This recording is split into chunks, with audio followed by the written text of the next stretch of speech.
Excuse me, you're in my seat. That's all I said, calm, direct. And somehow that one sentence triggered a chain of events that stopped an entire flight, exposed a corporate ambush, and showed me just how deep entitlement really runs. All before 10 a.m. It was seat 2A, first class, window left side. I'd picked it myself weeks ago for one reason: the view of Chicago's skyline during descent. That city shaped me, tested me, pushed me out, and pulled me back. And this was my return, not as some junior staffer hoping to prove herself, but as the new CEO of Callahan Dynamics. Big title, sure, but you work twice as hard, earn half the credit, and still they look at you like you wandered into the wrong room. Anyway, I'm boarding the plane out of D.C., pearls in my ears, the ones my mother gave me the day I got promoted to VP tailored suit speech, in my bag. Heart pounding in that slow, steady way it does when everything matters. I pass the gate agent, and there's that slight hesitation, the mental recalibration when they realize, yes, that's my name on the first-class ticket. I've seen it 1,000 times. Still burns a little. When I reach row 2, I stop cold. There's a man, mid-60s white, balding, spread out like he owns the cabin. Newspaper up coat, tucked briefcase, stowed, legs crossed, like he was born in that seat. I clear my throat. Nothing. Excuse me, I believe you're in my seat? He glances up, doesn't even flinch. I've been sitting here. Find another. Now, I know that tone. It's the same one I heard when I was 22 and someone asked me if I was the new secretary. It's the same tone I heard when a VP once told me I was surprisingly articulate. It's the sound of someone so convinced they belong, they don't even consider you might too. I pulled out my boarding pass, 2A in black and white, held it up. This is my assigned seat. And this man said without blinking, "They must have double booked. I'm not moving. Talk to the flight attendant."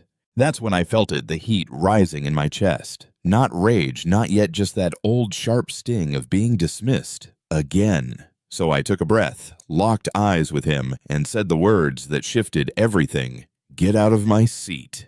Now."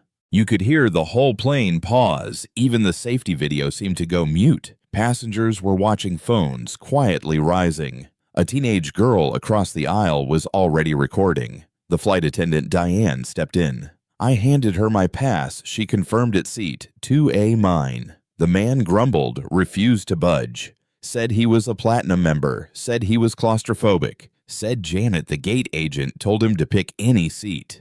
Then, loud enough for everyone to hear, he muttered, "This is what you get with affirmative action. Letting people like her throw their weight around." I froze for half a second, then said, "People like me? You mean Harvard MBAs with 25 years of experience?" His face went red, but he finally got up, dragging his pride back to 3C. I thought that was the end of it. But 5 minutes later, the plane stops mid-pushback. Captain's voice comes over the speaker. "We've been asked to return to the gate." I knew something was off. Next thing I see, an airline supervisor and 2 airport cops board the plane. And then it hits, they're asking both of us to deplane. "Both of us," I said. "I'm in my correct seat." He refused to move, insulted me, and I'm being asked to leave. He jumps up, playing victim. She was aggressive. I had a medical need. But then, and I swear this moment still gives me chills, that teenage girl across the aisle raises her hand and says, "I recorded everything."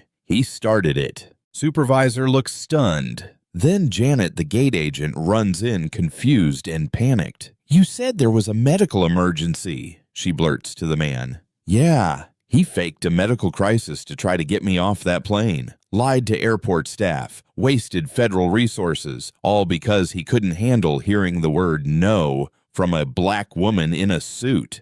They escorted him off the flight. He looked stunned, like entitlement was supposed to shield him from consequences. And me, I stayed right in that seat, watched Chicago roll in through that left window just like I'd planned. But here's the kicker. When I got to Callahan's Chicago office later that day, walked into an emergency board meeting about a hostile takeover. Guess who was sitting at the table? Him. Richard. From the plane. Turns out he was a senior partner at the VC firm trying to buy us out. The seat stunt. It wasn't random. It was a test. A setup. But I'd already passed. I gave the speech of my life, tied that plane story to the company's future, said some people want to take our seat at the table thinking we'll stay quiet, but not today. Not me. The team backed me. Stocks went up. Richard, he left with nothing but silence. So now I'll ask you, have you ever had your place questioned, even when you earned it? Have you ever had to fight just to sit where you belong? Drop your story in the comments. Let's talk about it. Because some seats, some names, some stories, they can't be taken.